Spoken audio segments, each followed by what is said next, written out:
What's happening, guys? We got another Sunday scan for the 27th of June. We're already done June at the end of this week. July 1st on Friday.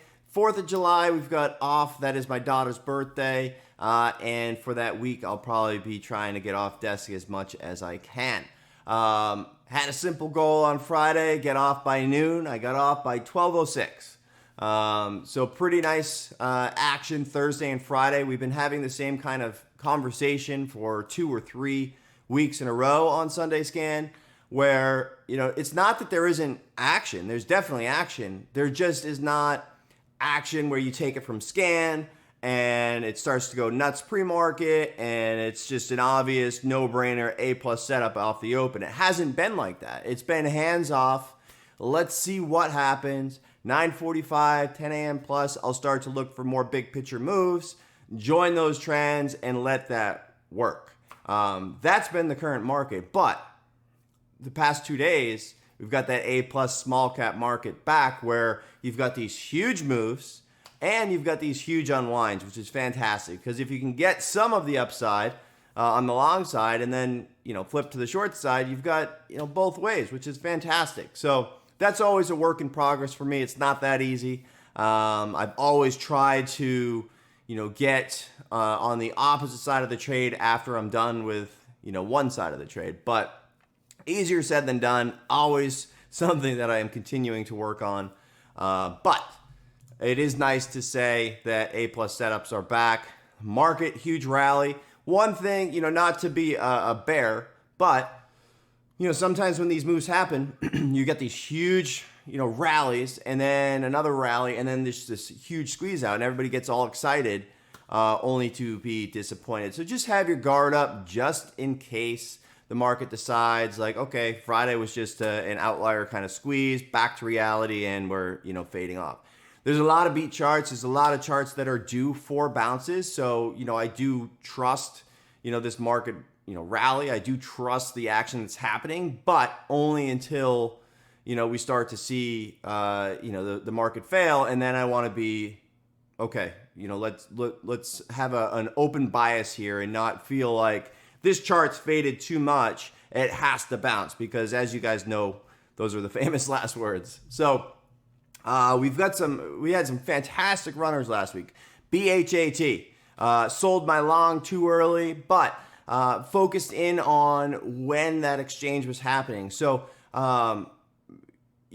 again, just like I said last time, I'll go over it a little bit, but BHAT and TBLT, I've got some screenshots of the calls in the room, kind of walking through, something like BHAT and TBLT. I like to put some on early. And without that, I wouldn't be able to get the reads that you see and you saw. So what I would encourage you to do is go back. I always tell you guys when to record the action, go back and review it. But I've got the screenshots of the actual live calls and sort of my interpretation of what's going on. And what I would encourage you to do is go back and check out the tape, check out how it reacted, and why I got interested in certain levels. So on BHAT, for example, as you guys know, put some on early, and I wait, and I wait. And you saw 190 start to base out. And as I said, there's no size unless, 190 starts to confirm. Then it traps, goes to the next level, 240s, right? 250s, 260s. And what happened was 240s, 250s, 260s got super, super heavy, started to have a big seller and flushed. But that 240 level did not break. 242 is actually the low. That is the biggest takeaway because that's where I've lost a ton of money learning how to trade these small caps and getting kind of bent in, these traps. And so being able to identify that and what and as you saw live, don't fall for one candle, right? It's so easy to do. Let everybody else try to find the top. Let everybody else say, oh no, I missed it. I got to slam in. And they're filling at 242 and then they're covering at 280s and 3 and sending it higher.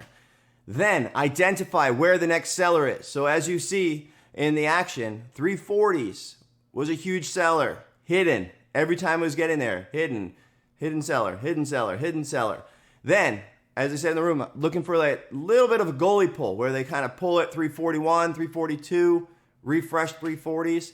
Everybody freaks out. Oh man, 340 opened up. They pulled the offer. It's going to squeeze. They use that as their liquidity, slams down 320, which was the prior level. And, the rest was history. So we had the next day an opportunity again on Friday versus the 380s, which you saw, which I can go over a little bit on the second segment of this scan. TBLT, same deal. Same thing as BHAT. Fine to put a little bit on, and you guys know whether or not you're good at that, right? So if you put on a starter and you're going to add, you shouldn't be involved. You should just wait for the levels to break. And you're going to continue to add different levels along the way, depending on where you see congestion, depending on where things get trappy or have a seller. And that's all good information, but it doesn't mean act, right? It's about absorbing that information to use it for later.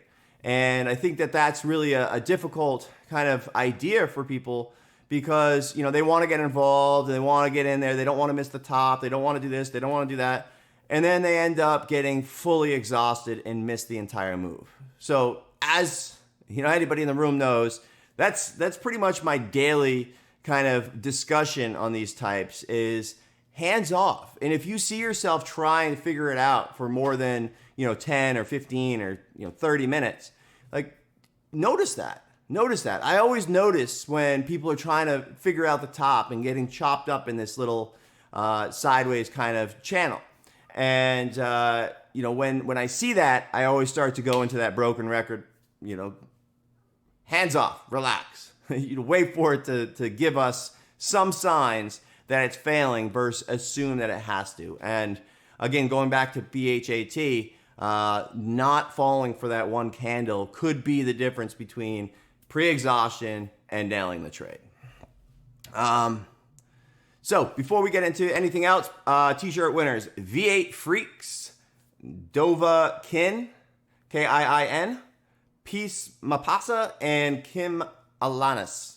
And if I mispronounced any of those or you think it might have been you, in the description there's always a link to the blog, which I pretty much write out everything I say, and you can check to see if you were on there. So, video topics for today, go time versus hands off. Then and now is my my kind of comment to remember, or at least to jog my memory. So, go time, meaning, when you come to the market and all right, this is the one that I'm prepared for, high conviction, and versus, prior weeks that we've been talking about where I'm like, all right, hands off, we're going to kind of, for me, I'm waiting 9:45, 10 a.m. Let's get more color, get more information. And the reason I wrote then and now is because that's really what transformed me as a trader. When it's slow, when things start to stop doing what they were doing, I'd always try to figure it out and force that trade, right? I'd always try to, there's not really a great trade setup, but I'm going to trade this one anyway, because if I'm right, then, it'll work, it'll be great. But if I'm wrong, we never really think about that. So one of the biggest things is just not being afraid to sit on your hands and just wait. Patience is a wonderful thing. And I think it's one of those things where when the market changes, when your strategy changes, when you are forced to adapt, a lot of us are slow to adapt, and we keep on trying to do the same thing over and over. And that's when you start to get chopped up. So when the good times come, you're battling off this choppy, maybe some type of pullback, and maybe you're a little bit more afraid to hit the buttons, right? You want to stay a peak performer as long as you can, because the longer you stay at an elevated level, the more gains compound over and over and over. So think about that when you're just trading a trade. You don't want to do it. The flush trap. That's what I'm going to name it this week. The flush trap. We saw it on BHAT and TBLT, where you see lots of volume, and then it slams down. Everybody's like, all right, it's go time. Got to get in there. What happens if it comes right back up? You don't really think about that. But when there's a lot of volume, outlier volume, and it slams down, it comes right back up, all those shorts just got trapped. If it does it again, they just got trapped again. So what I want to see is it slam down, rebound. It's either you'll find out real quick. Is it gonna slam down and come right back and keep grinding, or is it gonna slam down and stay heavy? If it stays heavy, I'm interested. But most times, if you just wait, you'll see that they don't stay heavy. And it's gonna save you a lot of frustration. And so BHAT, I would encourage you to go back and look at 190s when I identified that level in the room, and 240s. Those are the two key levels that trapped everybody intraday, squeezed them out into the 340s, and then we saw that channel 320 to 340s, a lot of selling 340s, and each time it held 320s, came back, you're starting to kind of rotate shorts into being covers, right? So shorts are kind of bidding it up, trying to get a bid, trying to get a fill, which is then starting to kind of compound the process going higher to the point where they give up and they take the offer, right? So that's kind of the process when you're in these higher levels or the top end of the channel. Same thing we talked about on TBLT. So the way that I explain it in the room is let that channel kind of do its work. When I start into a position, whether it's a starter or a partial position, the reason why I say higher the better, I want it to go higher, is because the more that it gets people on the wrong side of the trade, the more it exhausts out traders, the more inventory is going to be on the wrong side. I want people to be on the wrong side of the trade when it starts going my way, because what's going to happen is it's going to compound and then flush out, and I'm going to be able to take advantage of that. I don't want people on the wrong side in the sense that they're all on the same side as me. I want that to move on. I want the crowded short to move on and then start to participate. I want all those shorts to have covered. I want all the longs to be anticipating another breakout. And then when it starts to come down, all of that side is on the wrong side, and I'm on the right side. That's my goal with all of these. Now, one of the biggest things this week, the most frustrating thing, I would say, was the V-shaped recovery. You saw it on EDU a week and a half ago, and I've been talking, complaining about, capturing 20 or 30% of what was possible, right? And so just be aware of the V-shaped recovery. LI was a perfect example. NEO, perfect example. XPEP. They are fantastic traders every single day. However, if you're not locking in, you're going to get caught in that V-shaped recovery. And China names have this ability to just do it every single time, 4 or 5 days in a row. You always think, this time is going to be different. No, it's not. Did it again. And so I always need to remind myself, and you saw with my covers on LI, on Friday, same deal. Every day I remind people, because what happens is it fades.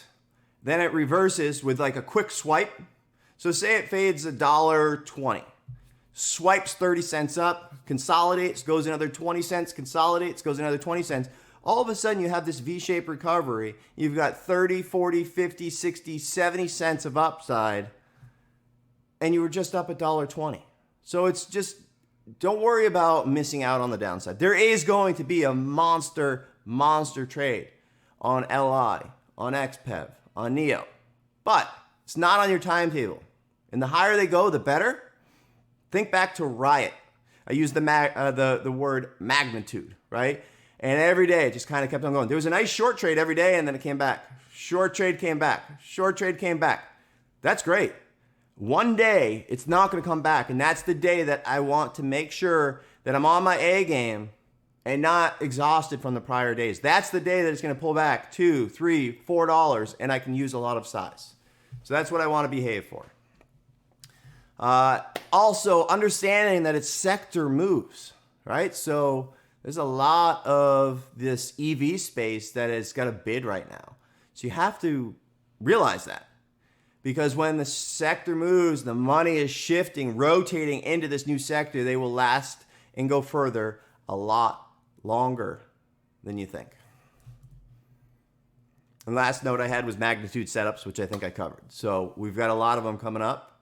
And the key is do not fight and exhaust yourself prior to the trade coming. It's fine to trade it every single day, but don't force it, because the day that it comes, you're going to be done. You're going to be exhausted. You're going to say, I'm done trading it, and it's going to happen. It always happens that way. So that's that. Let's get right into scan for today. All right, guys, so for the second part of scan, as always, I'm not a financial advisor. These are not buy or sell recommendations. This is for educational and informational purposes only. If you're not okay with that, shut the video off. If you're okay with understanding and learning what makes, in my opinion, a solid trade setup, what, in my opinion, would turn into a good trade, a good risk reward, something with high edge, high probability, then you're in the right spot. And like I said, let's go over BHAT real quick and TBLT and, things that I want you guys to kind of go back and check out. So one of the first things was identifying this top level, right? Where, you had this exhaustion move and then 190s. And so to me, that is an interesting setup as a potential blow off and then start to unwind, but it's nothing that I want to fight size against. So I may put on a starter and get a feel for what's going on. You'll see that 190 continued to hold. So as you saw in the room and as you saw in the screenshot, you start to see my warnings. There's no adding, do not fight it. And, if you do obviously have any size, then you should probably move on. But take notes, right? It flushed under 190s. We had another squeeze out with a slam down, right? So you have that full exhaustion stuff move, and it slams right into the key level, and it does not crack. And I'm not talking about a penny or two under that key level. I'm talking about, crack and stay heavy and fade off. It does not do that. It tests it, rechecks, and holds on. And then we had the same thing again at 240, almost the same exact move. So you've got this nice exhaustion move right here, and it rips up to 280s and slams back down. Great. Still over key level. So you start to see this topping process. Then you've got this huge pullback. Great. Everybody slams in. Guess what happens? We hold that 240 line. We're not under it. So we have identified this 240 level as a key spot for that sentiment to shift. It did not. So if you were not quick to move on, if you were sizing in, add, guess what? You go to the next level and you start to get clipped. And so then we wait, and we identified kind of the same thing again, and 340s slams down, 320s would be the trigger. Keep in mind, each time it goes higher and higher and higher, you're exhausting shorts out. So at some point it's going to crack. At some point it's going to stay heavy, but it's not your job to anticipate it or expect it to happen. Your job is to wait for it to happen. Wait for it to show its hand. And that alone will change, your success on these types of trades, because most people try to find the top and add. And what do? They're covering into these moves before it slams, stays heavy, and unwinds. So don't let that be you. And when I go into broken record mode, it's on purpose. It's on purpose because it's not only a reminder to myself, but it's a reminder to you as potentially a new trader or even an old trader. It doesn't matter. But I know where my flaws are. I know what I'm not good at.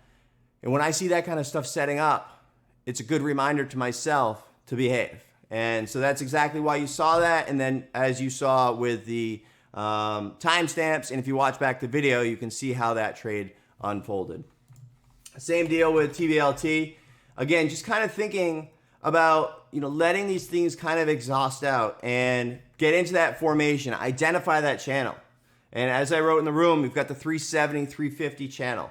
You want to assume that 350 is going to hold every single time. Once it slams through that, then at that point, all pops of, on the name versus VWAP or something like that is of interest. And as you saw, the trend obviously changed.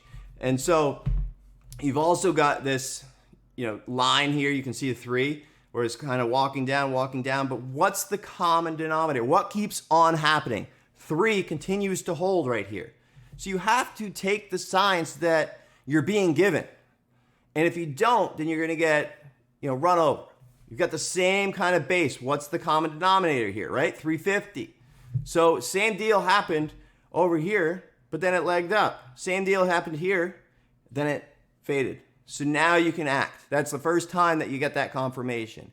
And if it ended up coming back, at least you know where your risk is. Whether you're risking 350s, 370s, that's on you. But at least you know where to stop if it doesn't do what you expected. So, I in no means am super bullish or bearish. Like I said, I am cautiously bullish. Let these things keep on going. Obviously, I'd rather things keep on going higher. I'd rather market keeps on going. It's good for everything. But just have your guard up in the event that it's just that one day wonder. We gap down 300 and continues to unwind. But for me, for my edge, for my types of setups, I'm looking for stuff that has gone up, up, up, up, up with no real correction. And, just to kind of think about, we had Oxy, we had, XOM. I mean, you can name pretty much anything that was just kind of steady, steady, steady and going up, up, up, up without any correction. What happens is if you keep on trying to find the top, you're going to exhaust yourself out to the point where, we finally have this pullback and you're nowhere to be found, right? So that's the idea with this RBLX or, I think LI even was going, or not LI, Lucid. Yeah, I was trying. But LI, and I don't need to go over them individually, Neo and XPEV, right? So these ones are all, these three are on main radar for overextensions until the day that it fades and stays heavy versus VWAP, and that's the day that I want to be patient. RBLX had a very similar move, similar chart. We've got a little bit of a resistance at this 34 level that it finally cleared, 34 and change. So a lot of times you'll see it kind of exhaust out and then sit back under that daily chart support. So I'd be watching this one with the rest of the market, and I'd be watching Neo, LI, and XPEV together, get a feel for what the overall market's doing, whether they're strong relative to the overall market or weak, and then also check into the other ones like BABA, PDD, and JD, and kind of see how those ones are reacting. So those are really the main watches for me. A lot of volume, a lot of range, a lot of action, a lot of opportunity. I always want to focus on high liquidity names. I don't want to be trading all these thin ones that people just get chopped up in, every single day. That's not my style. I used to trade thinner names. I used to trade the small caps, low floats under, 1-2 million, but it's not worth it because it requires 95% of your attention, and you're only going to make a small fraction of what you could be making on some of these other ones that maybe require 5 or 10 or 20% of your attention. So it just makes sense. BAT. So I held this one short over. The trade on Friday was we had that morning move, and then where was it? 380s. Got all the lines from what I was talking about before. So the 380s was the exhaustion level over here. 380. And I identified that pre-market and was looking for that exhaustion move. So this is all about looking left. And that's the reason why I had participated over here. And then we got the confirmation after open, and that was that. So I covered about half into the flush, and then I carried the rest over. And I will let it work until it doesn't work. If it starts going up, then I will move on the rest. PLTR, higher the better. These are also these are under the failed follow through section. So basically, I'm looking for higher, and then look for them to fail to follow through, break under a key level, just like we went over. So PLTR, nothing I want to step in front of, but I'm looking for multi-days without any correction. So higher, higher, higher. And then if there's a big gap day, I want to take advantage of it on that particular day. TBLT, higher the better. I did hold a little bit of this over as well. I'd love to see some sort of gap up, 280s to 3, some type of exhaustion, but I covered most into Well, before I left at noon, and then I covered more towards the close. And then I kept about 20-30% of my position just to let it work. So higher the better though on that one. Probably dumped a bunch of paper, but still relatively thin compared to the float, the volume. But, again, we just have to be cautious in this market. JCSE finally came in. But once again, just like I wrote in the room, there's only, 100,000 some odd volume, right? So there was that opportunity, which is fine if you participate, but you can't size and you have to be proactive because you guys know the rules. We talk about them every single week. Just like top and BLTE, people keep on trying to find the top on BLTE, which has been, every single time the others kind of pull back. This one pulls back, but you see they soak it up every single day.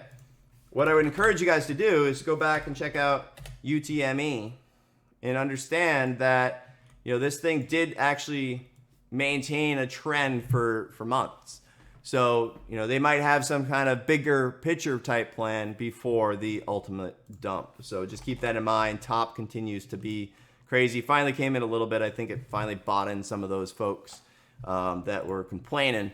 And then the bids kind of dropped out. But I will remind you, volume is everything. Can stay heavy, but if the volume's not there and it starts to turn, you have to behave.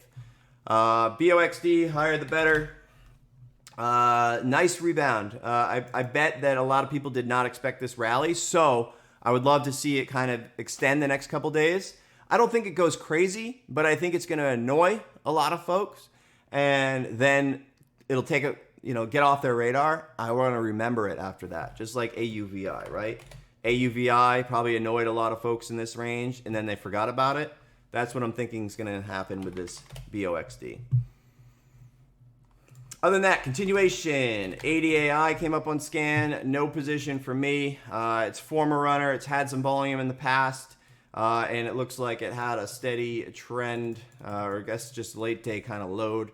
So we'll see if that turns into anything. But again, no position there. BNTC was a nice one. They just kept on soaking and soaking and soaking throughout the day.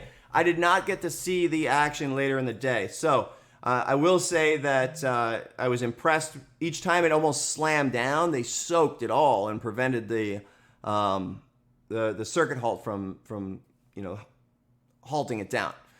So that to me shows a lot of inventory coming off the street. They're using that panic to take on size. So I traded it. I traded the front side of the move. I had locked some in, and then I still have some. And I don't really have a bias, but based on what I saw earlier in the day, I would be interested to see how this plays out T+2. So, on Tuesday, Wednesday, if this thing's not going away, I try to remember what happened in the tape. And so I didn't see the second half of the day, so I can't really comment on that. But based on the action and seeing how much they absorbed the first part of the day, it's always possible that maybe it's something setting up for the following days. Liquidity trap type situation, things like that. So if it were to base and hold 120s, 130s, I get interested. If it doesn't, forget it. I'll just sell the rest of it. But last but not least, MREO came up towards the close. This one's been holding pretty well. Just notable, I did have a swing on it, but then I bailed. But you can see that it's holding trend, so you want to be watching that one if it continues to build over the next short while. That's pretty much it. I know a lot of people will want to know about Rev and all that stuff. You guys saw the trade, the exhaustion move, the unwind. Why did I cover? A lot of people ask why I covered into this pullback day, when it went under sevens. And it's just like RDBX.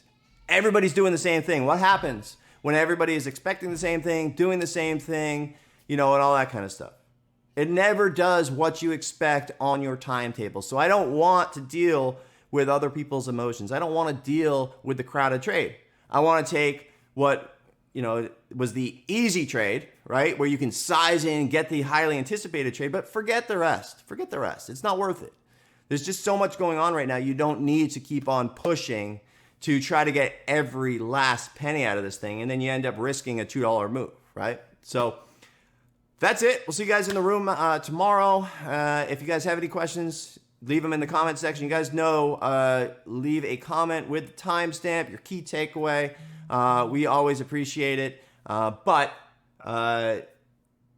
that's why we give away t-shirts. That's why we give away scans, icon meals, IU, all that good stuff. We appreciate you doing it. Thank you very much.